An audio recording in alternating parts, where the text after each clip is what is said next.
नमस्कार मंडळी, लक्ष्मीच्या पावलांनी या मालिकेच्या पुढील काही भागांमध्ये आपल्याला जबरदस्त असा ट्विस्ट बघायला मिळणार आहे. तर मित्रांनो, सध्या आपण मालिकेत बघतोय की अद्वैत आणि कला या दोघांमध्येही आता जरासं अंतर आलंय आणि ते अंतर आलंय सरोजमुळे. अद्वैत आणि कला या दोघांमध्येही खूप मतभेद होत आहे, खूप मनभेद पण त्यांच्यामध्ये व्हायला लागलेत. सरोज याचं एकमेव कारण असते. सरोज आता अद्वैतच्या मनात एक एक गोष्टी भरवत असते आणि अद्वैत कलाला सरोजच्या चष्म्यातून बघत असतो. त्यामुळे कला त्याला फक्त आणि फक्त दोषी दिसत असते. आता जेव्हा कला ही तिच्या आईशी बोलत असते, म्हणजे संगीताशी बोलत असते, तेव्हा अद्वैतने तिला पकडलेलं असतं. कारण कला अगदी मनमोकळेपणाने आईला सांगत असते की सरोज मॅडमला मी आवडत नाही आणि सरोज मॅडम माझ्याबद्दल अशी कटकारस्थानं करत असतात. आता याच गोष्टीचा अद्वैतला खूप राग आलेला असतो. मग अद्वैत कलाला खूप बोलतो आणि म्हणतो की माझी आई काय करते आपल्या दोघांमध्ये आणि तुझी हिंमतच कशी काय झाली माझ्या आईला असं बोलायची. आता अद्वैत कलाला नाही ते बोलू लागतो. कला अद्वैतला समजावण्याचा प्रयत्न करत असते, परंतु अद्वैतने त्या गोष्टी नकारात्मक घेतलेल्या असतात. म्हणजे कला बोललेली तर असते, परंतु कलाचा बोलण्याचा भाव वेगळा असतो आणि अद्वैतला असं वाटतं की ही फक्त माझ्या आईला हेट करते, हिला माझ्या आईचं चांगलं देखवत नाही आणि फक्त म्हणूनच ही मुलगी माझ्या आईला प्रत्येक टाइमला काहीतरी बोलत असते. याचा अर्थ माझी आई आतापर्यंत मला जे काही सांगत होती त्या सगळ्या गोष्टी खऱ्या आहेत आणि ही खरेच खोटारडी आहे. माझ्या आईने आतापर्यंत हिच्याबद्दल जे काही सांगितलंय ना ते खरंच आहे. माझी आई तर कलाबद्दल किती चांगलं मत ठेवते. ती तर मला असं देखील नाही म्हटली की कलासोबतचा संसार तू तोडून टाक, तू तिच्यापासून वेगळं हो. तिने मला टाइम दिला होता या सगळ्या गोष्टीसाठी. मी माझ्या मनाने निर्णय घेतलाय आणि तरी सुद्धा ही कला असं बोलते. त्यामुळे अद्वैतचं डोकं फिरलेलं असतं. अद्वैत कलाला खूप बोलतो. आता हळूहळू कला आणि अद्वैत या दोघांमधले मतभेद हे वाढत चाललेले असतात आणि दोघांमध्येही लढाई होत असते. कला म्हणत असते की नाही, अद्वैत आणि माझ्यामध्ये ज्या काही विरोधाभास आहे, जे काही डिफरन्सेस आहे ते मात्र मी एक पुसून टाकेल. परंतु जशी कला एक डिफरन्स पुसत असते तसा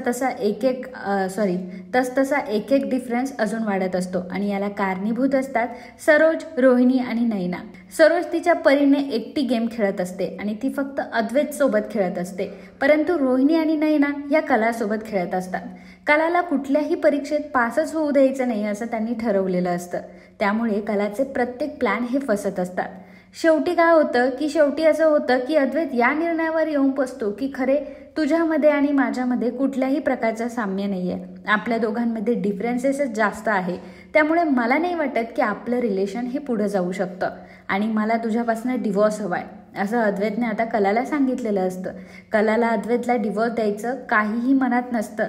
अगदी तिला वाटत असतं की अजूनही मी माझा संसार वाचवू शकते, परंतु अद्वैत आता हत्ताला पेटलेला असतो. अद्वैत म्हणतो की नाही, मला डिवॉर्स हवाच आहे.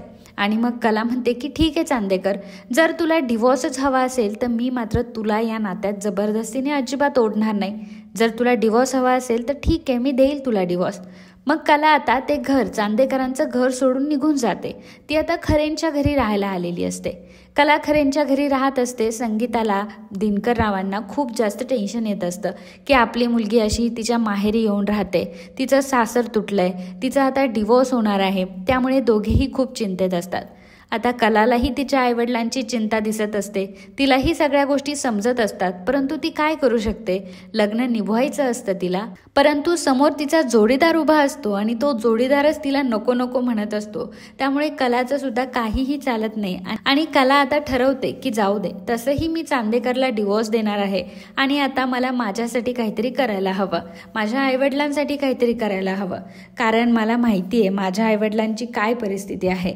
म्हणून मला पुन्हा एकदा मला माझं जे दुकान आहे त्या दुकानावर कामाला जायला हवं.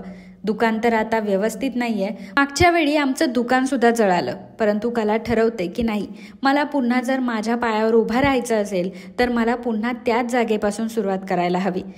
त्या दुकानात बसून मी आतापर्यंत खूप मूर्त्या विकल्यात, खूप चांगली डेकोरेशनची साहित्य विकली आहे आणि आता मला परत तिथंच उभं राहून पुन्हा सुरुवात करायचंय, शून्यातून उभं करायचंय.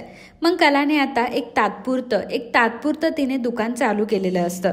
त्या दुकानाची पुन्हा एकदा डागडुजी करून व्यवस्थित ते केलेलं असतं आणि तिथे कला पुन्हा एकदा काम करू लागते. आता कलाच्या तिथे काम करण्याने आता खरे कुटुंबाचा उदरनिर्वाह सुरू असतो.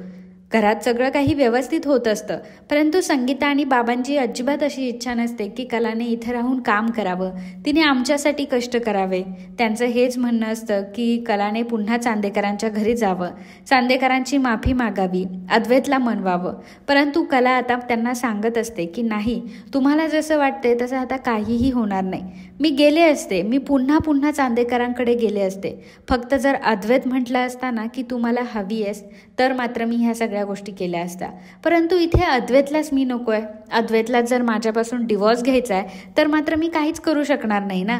तर इकडे कला घरातून निघून गेल्यामुळे चांदेकरांच्या घरामध्ये मात्र उत्सवाचं वातावरण असतं. कारण सरोज, रोहिणी, नैना, राहुल यांच्यासाठी खूप सुखाचे दिवस आले असं त्यांना वाटत असतं. कला म्हणजे त्यांच्या आयुष्यातला सगळ्यात मोठा काटा, आणि तो काटा आता दूर झालाय. त्यांच्या आयुष्यातला सगळ्यात मोठा काटा दूर झाल्याने त्यांचा मार्ग मोकळा झालाय असं त्यांना वाटत असतं. सरोजला असं वाटतं की मी त्या मुलीपासून माझ्या मुलाची सुटका केली. आता ती मुलगी माझ्या मुलाच्या आयुष्यात परत कधीही येणार नाही. मध्ये चांदेकरांच्या घरात नाक खुपसणार नाही.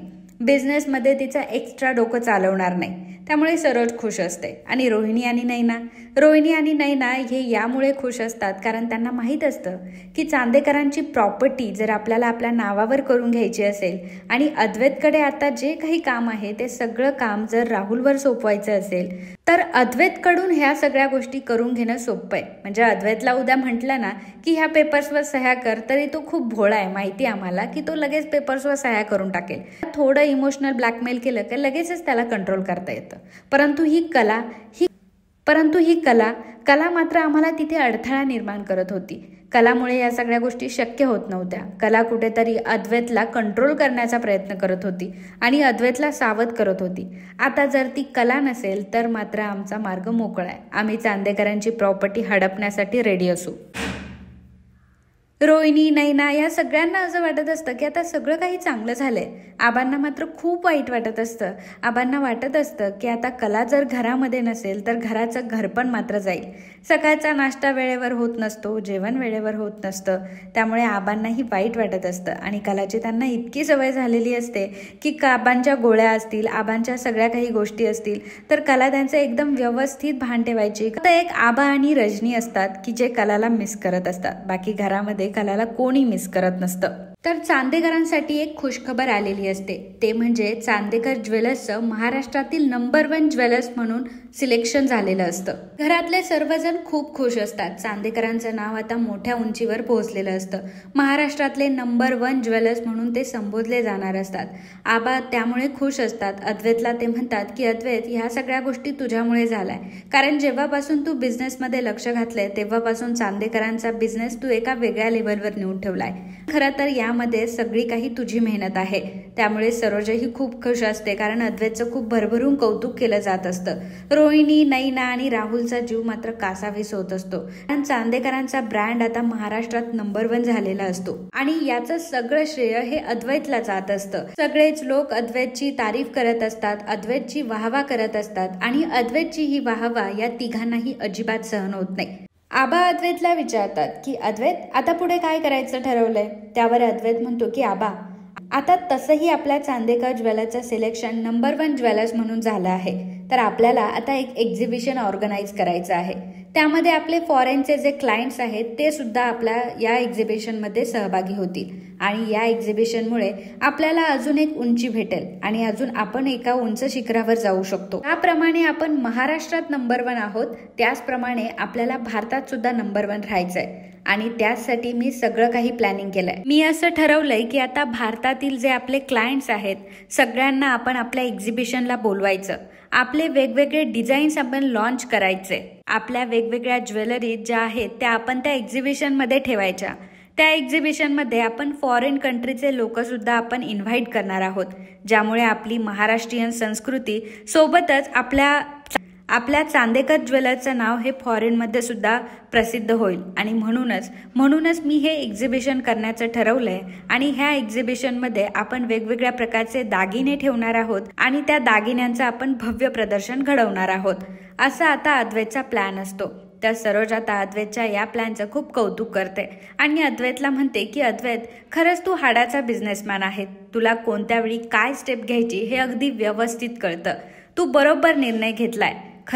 खरंच जे हे ज्वेलरीचं एक्झिबिशन पार पडलं ना तर मात्र चांदेकरांचं नाव एका वेगळ्या लेव्हलला जाईल. सगळे चांदेकरांना ओळखू लागतील आणि चांदेकर ब्रँड भारतामध्येच नाही तर जगामध्ये प्रसिद्ध होईल. आणि यासाठी आपल्याला हे एक्झिबिशन भरवावंच लागेल. आणि खरंच तू खूप बरोबर निर्णय घेतलाय.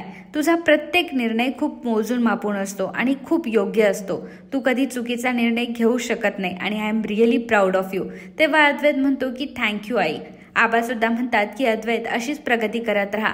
खरंच तुझं जितकं कौतुक करावं तितकं कमी आहे. आणि खरंच तू चांदेकर ज्वेलर्स खरंच जगभरात पोहोचवूनच राहशील. अद्वैत म्हणतो की हो आबा, परंतु हे माझ्या एकट्यामुळे नाही झालंय तर आपल्या घरातल्या सगळ्यांमुळे झालंय. आपल्या घरातल्या सगळ्यांच्या साथीमुळे मी हे सगळं करू शकलोय. आणि हे फक्त माझ्या एकट्याचं यश नाही तर आपल्या सर्वांचंच यश आहे.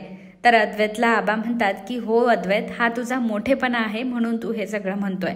पण रोहिणी, नैना आणि राहुल यांच्या पोटात मात्र दुखायला लागलेलं असतं की अद्वैतचा ब्रँड आता एवढा मोठा होणार, अद्वैत आता एवढा नावलौकिक मिळवणार, म्हणजे त्यांच्या पोटात आणि म्हणूनच काहीही झालं तरी हे एक्झिबिशन पार पडू द्यायचं नाही. काही झालं तरी हे एक्झिबिशन पूर्ण होता कामा नये. काहीही झालं तरी या एक्झिबिशनमध्ये काहीतरी प्रॉब्लेम असा यायला पाहिजे की अद्वैतची नाचक्की झाली पाहिजे. अद्वैत अगदी रडकुंडी आला पाहिजे. एवढ्या लेवलपर्यंत अद्वैतला तरस व्हायचा आणि एवढ्या लेवलपर्यंत अद्वैतला त्रास द्यायचा असं आता ह्या तिघांनी ठरवलेलं असतं. आणि त्यानुसार त्यांचं प्लॅनिंग सुद्धा चालू झालेलं असतं. कला मात्र खरेंच्याच घरी राहत असते. कलाला या बाबतीत काहीही खबर नसते की यांना कुठलं एक्झिबिशन हे ऑर्गनाईज करताय, ज्वेलरीचं एक्झिबिशन आहे किंवा यांना महाराष्ट्रातले नंबर 1 ज्वेलर्स म्हणून यांना पुरस्कार देण्यात येणार आहे. याबद्दल कलाला काहीही आयडिया नसते. कला तिच्या कामामध्ये व्यस्त असते. रोज तिच्या दुकानात जाऊन वेगवेगळ्या मूर्ती बनवून, वेगवेगळ्या शोभेच्या वस्तू बनवून ती तिचं काम पूर्ण करत असते. आणि अद्वैतबद्दल तिला काही इन्फॉर्मेशन नसते. आणि अद्वैतही आता त्याच्या कामामध्ये बिझी झालेला असतो. कारण काहीही करून हे एक्झिबिशन त्याला एकदम ग्रँड लेवलला करायचं असतं, जेणेकरून सगळ्या भारताचं लक्ष ह्या एक्झिबिशनवर असलं पाहिजे. करून भारतातले जास्तीत जास्त क्लायंट हे या एक्झिबिशनसाठी आले पाहिजे आणि आपल्याला जास्त डील भेटल्या पाहिजे. हा एकमेव हेतू अद्वैतचा असतो आणि अद्वैत त्यासाठी अगदी दिवस रात्र मेहनत करत असतो. रोहिणीला हे दिसत असतं की अद्वैत कशा प्रकारे दिवस रात्र मेहनत करतोय, अगदी जीवाचं रान करतोय ह्या एक्झिबिशनसाठी. आणि अद्वैतसाठी हे एक्झिबिशन खूपच जास्त महत्त्वाचं आहे आणि आपल्याला आता नेमका ह्याच्यामध्ये काहीतरी प्रॉब्लेम क्रिएट करायचा आहे. अजूनही त्यांचा प्लॅन ठरलेला नसतो. मग तिघांचीही आता मीटिंग होते. रोहिणी म्हणते की काय करायला पाहिजे जेणेकरून हा अद्वैत तोंडावर असा आपटेल ना की पुन्हा बिझनेस हा शब्द ना त्याच्या तोंडात सुद्धा नाही आला पाहिजे. नैना म्हणते की आपल्याला असं काहीतरी करावं लागेल की ज्यामुळे ते एक्झिबिशन आहे ते एक्झिबिशन पूर्ण होणारच नाही, एक्झिबिशन तिथे भरू शकणार नाही. राहुल म्हणतो की माझ्या डोक्यात एक आयडिया आली आहे. राहुल आता रोहिणी आणि नैनाला एक आयडिया सांगतो.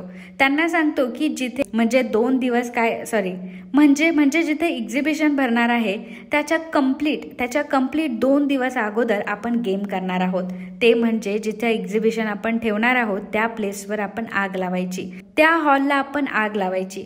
आणि जर त्या हॉलला जर आग लागली तर ऐनवेळी आग लागल्यामुळे अद्वैत काहीच करू शकणार नाही आणि मग अद्वैतला काहीही करून ते एक्झिबिशन जे आहे ते थांबवावं लागेल. म्हणजे सगळ्यांना सांगावं लागेल की एक्झिबिशन होणार नाही आहे. आणि मग जर एक्झिबिशन झालं नाही तर अद्वैतची जी नाचक्की होणार आहे, म्हणजे समाजामध्येही नाचक्की होणार आहे, बिझनेसमध्येही नाचक्की होणार आहे. आणि त्यामुळे मात्र अद्वैत खूप घसरेल.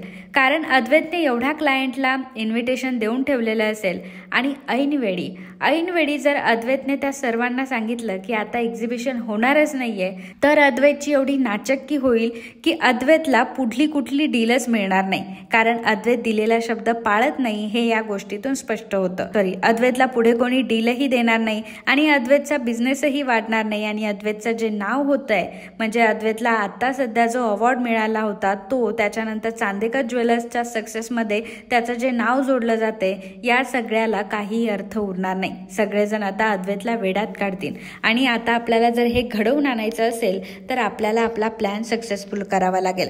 आपल्याला त्या सेटला आग लावावी लागेल जिथं अद्वैत एक्झिबिशन भरवणार आहे.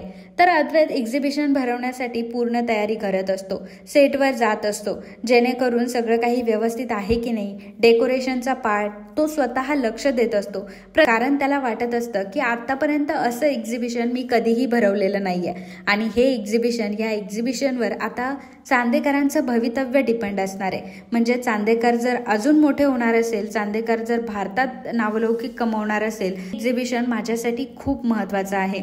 त्यामुळे अगदी छोट्यातल्या छोट्या गोष्टीवर मला काम करायचं आहे. डेकोरेशनचा पार्ट असू दे, डेकोरेशनच्या पार्टवर मला नीट लक्ष द्यायचं आहे आणि त्यासाठी मला वाटेल ते प्रयत्न मी करणार आहे. अद्वैत अगदी सेटवरच झोपी जात असतो, कारण त्याला काहीही करून तो सेट व्यवस्थित पूर्ण करायचा असतो, उभा करायचा असतो. एवढी मेहनत करून आता अद्वैतने सगळं काही व्यवस्थित केलेलं असतं. छानपैकी हॉल सजवलेला असतो आणि जो काही तिथे त्याने सेट लावलेला असतो तो सगळा सेट त्याने व्यवस्थित डेकोरेट केलेला असतो. खाण्यापिण्याच्या सगळ्या काही अरेंजमेंट करून ठेवलेल्या असतात. सगळं अगदी एकदम परफेक्ट असतं. सगळ्या प्रकारे त्याने अगदी व्यवस्थित करून ठेवलेलं असतं. तर एकदा सरोज सुद्धा त्या सेटवर व्हिजिट देते आणि अद्वैतला सांगते की अद्वैत, कुठेही काहीही राहिलं नाहीये, तू जे केलंयस ते एकदम ग्रेट केलंयस, छान केलंयस, कुठेही काही लक्ष द्यायची गरज नाहीये. त्यामुळे आता आपण बिनधास्त राहू शकतो. आता फक्त आपल्याला एक काम करायचं आहे की आता आपल्याला बिनधास्त व्हायचं आहे. कारण अद्वैत, कितीतरी दिवस झाले तू व्यवस्थित झोपला देखील नाहीये. त्यामुळे तू आज रात्री नीट झोप घे. तुला झोपणं खूप जास्त महत्त्वाचं आहे. जर तू झोपला नाही तर एक्झिबिशन कसा काय पार पाडशील. त्यामुळे आता तू शांत झोप. तसंही आपण सगळ्या बिझनेसमॅनला इन्व्हिटेशन तर पाठवलंच आहे, त्यामुळे ते तर येणारच आहे. पण आता त्यांच्यासोबत मीटिंग करण्यासाठी, त्यांना भेटण्यासाठी तू मात्र फ्रेश असणं खूप गरजेचं आहे. त्यामुळे तू झोपून घे. मग अद्वैत म्हणतो की ठीक आहे आई, आज रात्री मी व्यवस्थित झोपेल. अद्वैत मस्त झोपलेला असतो. त्याला कुठल्याही प्रकारचं टेन्शन नसतं, कारण अगदी इन्व्हिटेशनच्या 2 दिवस आधी त्याने सगळं काम व्यवस्थित पूर्ण केलेलं असतं.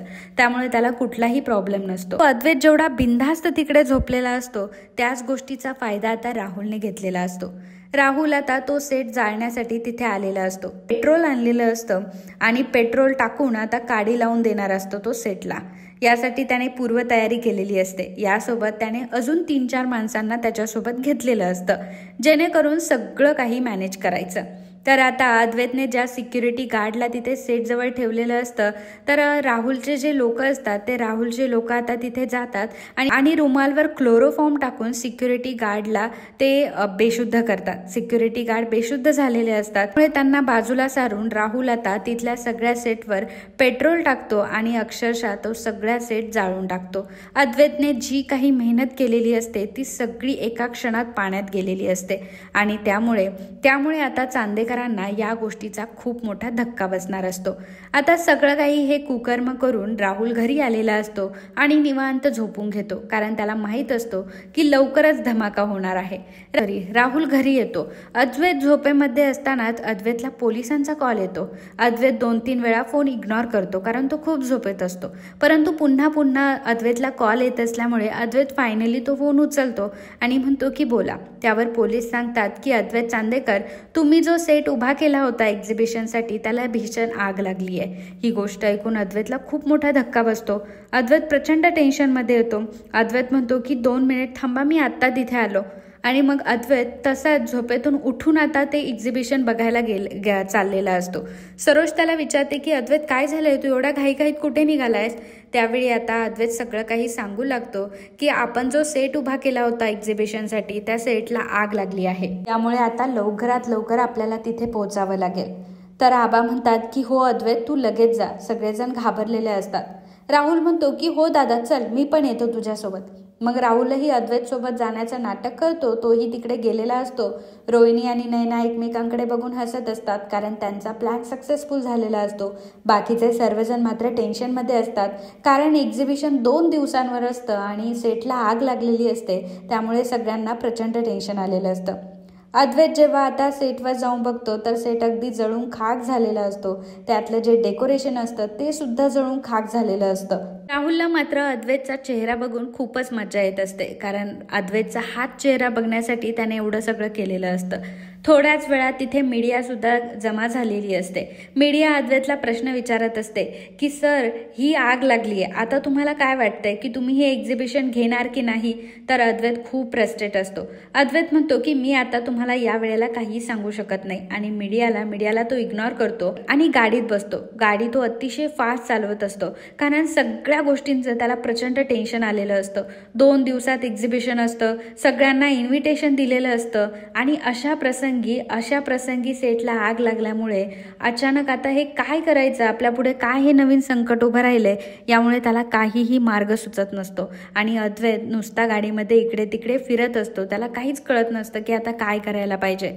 तर मित्रांनो, आजचा जो ट्विस्ट एपिसोड आहे तो आपण इथेच संपवतोय, परंतु याचा पार्ट 2 जर तुम्हाला हवा असेल तर कमेंटमध्ये सांगा, कारण पार्ट 2 मध्ये आपण कलाची एंट्री बघणार आहोत की कला आता अद्वैतला या संकटातून कशी वाचवणार आहे आणि त्यामुळे अद्वैतला कलाबद्दल कसं प्रेम निर्माण होणार आहे आणि खरे किती जेन्युइन मुलगी आहे ही गोष्ट सुद्धा अद्वैतला त्यातून दिसणार आहे। तर मित्रांनो, तुम्ही जर पार्ट 2 बघण्यासाठी इच्छुक असाल तर लगेच कमेंट बॉक्समध्ये पार्ट 2 म्हणून आम्हाला लिहून पाठवा। आम्ही लवकरात लवकर पार्ट 2 अपलोड करू आणि सोबत आजचा हा व्हिडिओ तुम्हाला आवडला असेल तर व्हिडिओला लाईक आणि चॅनलला सबस्क्राईब करायला विसरू नका। धन्यवाद।